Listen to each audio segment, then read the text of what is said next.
But I think we both know what men are like. After leaving MGM and The Burning Secret, prior to this, Jimmy and I had bought Paths of Glory. I did a screenplay with Jim Thompson and Calder Willingham, and nobody wanted to do it. It was turned down by every company until our agent, Ronnie Lubin, interested Kirk Douglas in the project. And through Kirk's interest, United Artists put up the money on the basis of it being done for a very low budget in Europe. War began between Germany and France on August 3rd, 1914. This is followed by about 6 months spent working on a script for Kirk Douglas, which he didn't like and was abandoned, and some more months working on something which Gregory Peck was supposed to do for us, which was also abandoned because it wasn't liked, followed by the offer from Marlon Brando to direct his Western, which resulted in 6 months of work.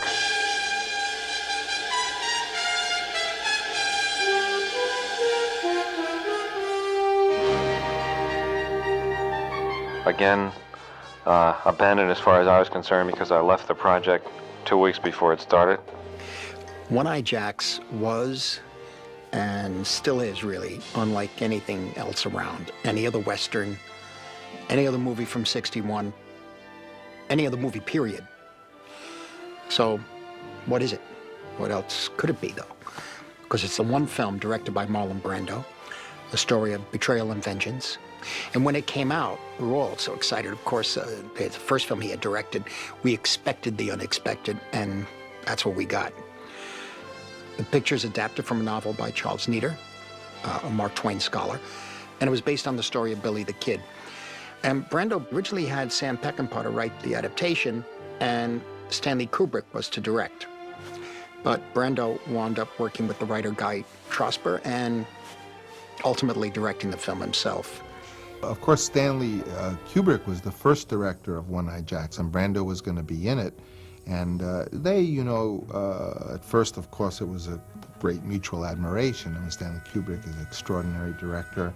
But as the production went on, or the preparation for it, there were disagreements, and there were stopping and going. And, really, Kubrick had his own way he wanted to do it, and he, being the director, wanted to do it. And so finally they had a kind of summit meeting with Brando, Kubrick, and the producer and other people, and the idea that everyone was going to kind of put forth their point of view, and they were going to have a compromise. So Brando shows up at the thing, and he's got a gong.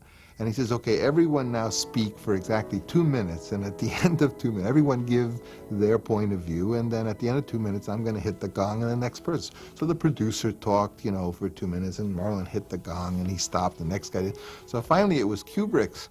Well, Kubrick was the director, and he started explaining his concept, apparently, and I was not there, but I heard the story. And he's explaining his concept, and he starts really, Brando is like looking at his watch and not listening, and of course this is frustrating to Kubrick because he was trying to really say what he was going to do, and it was very annoying that Brando was just there with the gong, going like that. So Kubrick's in the middle of his thing, and Brando goes bong and hits the gong. Kubrick kept talking, and it didn't feel he had communicated. And Brando hit the gong again, hit the gong, and Kubrick got so mad he quit the production, and so Brando directed it.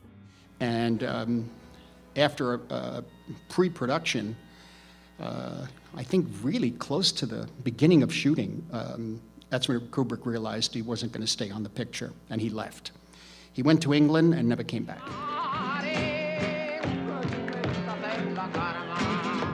The actor here engaging with the dancer is Timothy Carey, one of the real legendary characters in Hollywood.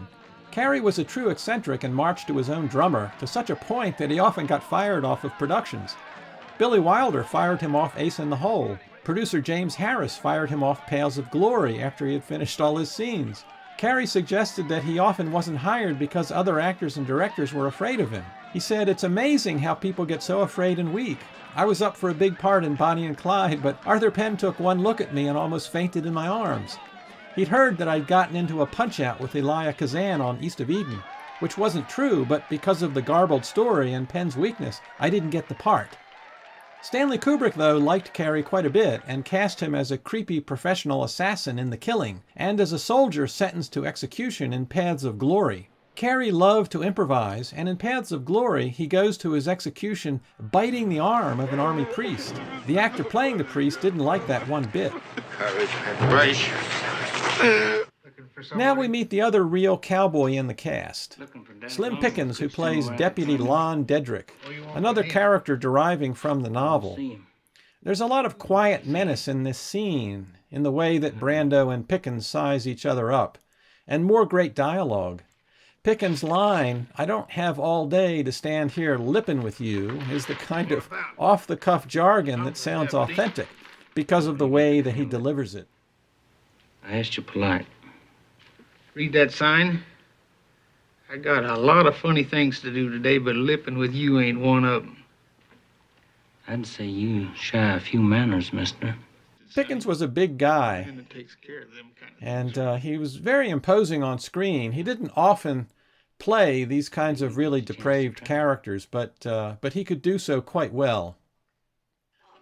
Slim Pickens is awfully good throughout the film as this hawking character. Like Ben Johnson, he'd been a professional cowboy, and boots, jeans, and a cowboy hat were his everyday dress in life. He was still a bit player in movies at this time, but in a few years with Dr. Strangelove, he had his big breakthrough. He played a folksy cowboy character in Dr. Strangelove, piloting a B-52 bomber over Russia and riding an atomic bomb to obliteration like he was a wrangler on a Bronco. This clerk is played by Elisha Cook Jr., a great character actor who played fall guys, punks, and sad sacks in numerous westerns and crime films. As soon as he appears, you just know he's going to take a bullet. His best-known role is Stonewall Tory Jackson in Shane, a loudmouth blowhard who proclaims, "Nobody's going to buffalo me," and promptly gets blown out of his boots by the black-hatted villain and lands in a puddle of mud. So poor old Elisha Cook is probably not going to be around for long. That's it. That seemed to be his specialty in Hollywood movies of the 40s and 50s. I'll take that.